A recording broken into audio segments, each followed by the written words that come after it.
Hello everyone, good morning. আজকে তারিখটা দেখে নাও 26/12/2025। আজকে একটা খুশির দিন। ভুল, এটা হচ্ছে 26 তারিখের খবর আর আমি ভিডিওটা করছি 27 তারিখে 27/12/2025। একটু দেরিতে ভিডিও এডিট করতে হচ্ছে আমাকে, যেহেতু জানো তোমরা কেন এসেছিলাম বাড়িতে, একটু ব্যস্তই ছিলাম। ব্যস্তর মাঝে ভিডিও দিচ্ছি। তোমরা কেউ ভাবো না যে এটা সকাল, এটা সকাল না, এটা বিকেল। আর তোমার সাথে গল্প করতে করতে আমরা পৌঁছে গিয়েছি আমার হচ্ছে মামার বাড়ির গ্রামে একটু দূরে। আর তোমরা এই মন্দিরটা অনেকে জানো, এটা হচ্ছে শ্রী শ্রী স্বপ্নময়ী কালীমাতা খড়াইলে। ঠিক আছে, এখন নামটা ঠিক বললাম বা ভুল মনে পড়ছে না ঠিক। তো গাইস, আমি এখন বাউলে যাচ্ছি হলো একদম এই যে খড়াইল মন্দির দেখতে পাচ্ছ সবার সামনে। প্রায় অনেকদিন পর তোমাদের দাদা ভাই ভয়েস দিল।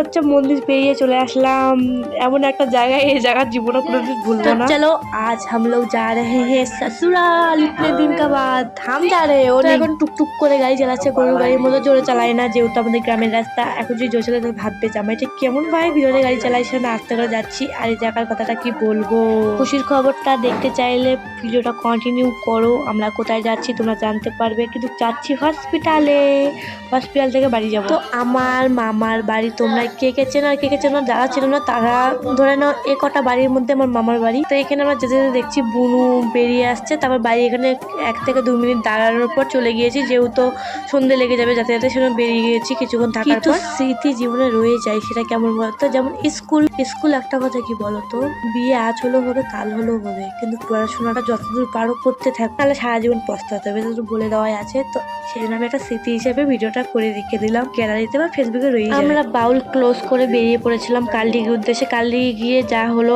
আর কি বলবো, তো এখানে তোমার দাদাভাই গাড়ি ঘুরিয়ে নিল।